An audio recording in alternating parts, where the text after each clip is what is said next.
നേപ്പാൾ കലാപത്തിന് കേരളത്തിൽ നിന്ന് സഹായം.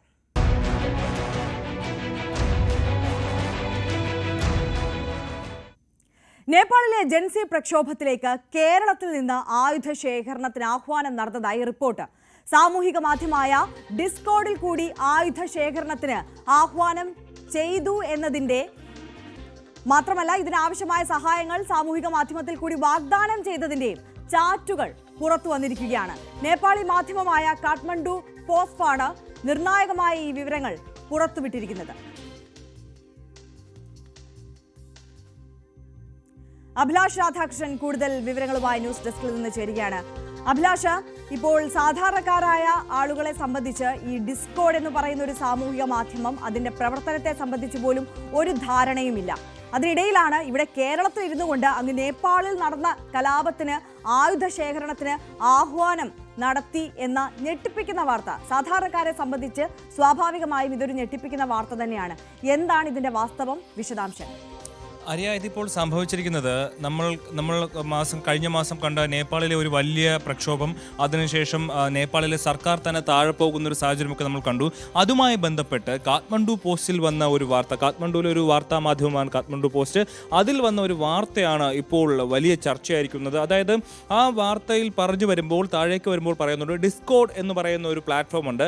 ആ പ്ലാറ്റ്ഫോമിൽ കൂടെയാണ് ഈ ജെൻസി പ്രക്ഷോഭത്തിന് ഇറങ്ങിയവർ അവരുടെ കമ്മ്യൂണിക്കേഷൻസ്, അവർ പരസ്പരം ആശയവിനിമയം നടത്തിയതും ഈ പ്രക്ഷോഭം എങ്ങനെ മുന്നോട്ട് കൊണ്ടുപോകണം എന്നൊക്കെയുള്ള കാര്യങ്ങളിൽ ചർച്ച നടന്നത് ഈ ഡിസ്കോഡ് എന്ന് പറയുന്ന പ്ലാറ്റ്ഫോമിലൂടെയാണ്. അതിൽ ഗ്രീനിഷ് എന്ന് പറയുന്ന ഒരു അക്കൗണ്ടിൽ നിന്നൊരാൾ ഇത്തരത്തിൽ പറഞ്ഞത് ഇങ്ങനെയാണ്: അതായത് നമുക്ക് ഈ സമരം മുന്നോട്ട് കൊണ്ടുപോകണം, അത് നിർത്താൻ പാടില്ല, ഇതുമായി ബന്ധപ്പെട്ട് നമുക്ക് തോക്കുകൾ ആവശ്യമാണ്, അതിന് എൻ്റെ കയ്യിൽ വഴിയുണ്ട്, ഇന്ത്യയിൽ കേരളത്തിൽ ഇങ്ങനെ തനിക്കറിയാവുന്ന ഒരു ഡീലറുണ്ട്, അയാൾ വഴി തങ്ങൾക്ക് തോക്ക് എത്തിക്കാൻ കഴിയും, അതുപോലെ 50ഓളം ഗ്രനേഡുകൾ തനിക്ക് കേരളത്തിൽ നിന്ന് അല്ലെങ്കിൽ കേരളത്തിലെ ഡീലർ വഴി നമുക്ക് നേപ്പാളിൽ എത്തിക്കാൻ കഴിയും എന്നുള്ള ഗ്രീനിഷ് എന്ന് പറയുന്ന അക്കൗണ്ടിൽ നിന്ന് വന്ന ചാറ്റാണ് ഇപ്പോൾ ഏറെ ശ്രദ്ധേയമായിരിക്കുന്നത്.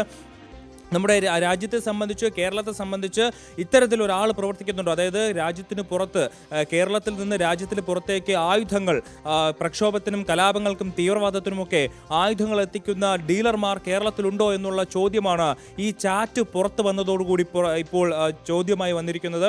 വളരെ പ്രധാനപ്പെട്ട കാര്യമാണ്. കാരണം ഒരു രാജ്യത്തിൻ്റെ സർക്കാരിനെ വരെ അട്ടിമറിക്കാനുണ്ടായ ഒരു പ്രക്ഷോഭത്തിൽ ആ പ്രക്ഷോഭകാരികൾക്ക് ഒപ്പം നിന്ന അയാൾക്ക് കേരളത്തിൽ ബന്ധമുണ്ട്. അതായത് അയാൾക്ക് ഈ പ്രക്ഷോഭവുമായി ബന്ധപ്പെട്ട് ഒരു പ്രത്യേകിച്ച് ഒരു ബന്ധമുണ്ടാക്കിയതല്ല. ഇതിനു മുമ്പ് തന്നെ അയാൾക്ക് കേരളത്തിൽ ഇങ്ങനെ ഒരു ആയുധ ഡീലറെ അറിയാം എന്നുള്ള കാര്യമാണ് ആ ചാറ്റിൽ പറഞ്ഞിരിക്കുന്നത്.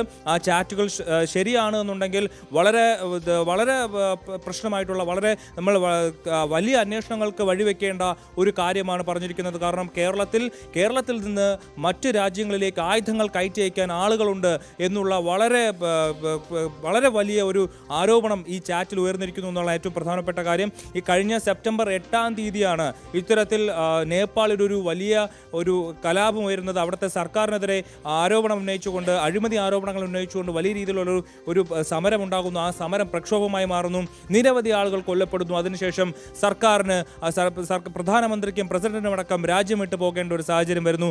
അതിനുശേഷം അവിടെ ഈ പ്രക്ഷോഭകർ മുന്നോട്ട് വെച്ച ഒരാളെ അവിടെ രാജ്യത്തെ പ്രധാനമന്ത്രിയാക്കുന്നവരെ എത്തി. ഇതിപ്പോൾ ഡിസ്കോഡ് എന്ന് പറയുന്ന ആപ്പ് അമേരിക്കൻ ബേസ്ഡ്, 2015 അമേരിക്കയിൽ നിർമ്മിച്ച അല്ലെങ്കിൽ അമേരിക്കയിൽ ഉണ്ടായ ഒരു ആപ്ലിക്കേഷനാണ് ഡിസ്കോഡ് എന്ന് പറയുന്നത്. അവിടെ സാധാരണ നമുക്ക് അങ്ങോട്ടും ഇങ്ങോട്ടും വാട്സാപ്പ് പോലെയൊക്കെ കമ്മ്യൂണിക്കേറ്റ് ചെയ്യാൻ കഴിയുന്ന ഒരു ആപ്പാണ് ഡിസ്കോഡ്. അത് ഈ ഗെയിമിംഗ് പ്ലാറ്റ്ഫോം, അതായത് ഗെയിം കളിക്കുന്ന ആളുകൾ, യുവജനങ്ങൾ കൂടുതലായും അവരുടെ സംഭാഷണങ്ങൾക്കും കാര്യങ്ങൾക്കും വേണ്ടിയിട്ടാണ് ഈ ഡിസ്കോഡ് എന്ന് പറയുന്ന ആപ്പ് യൂസ് ചെയ്യുന്നത്.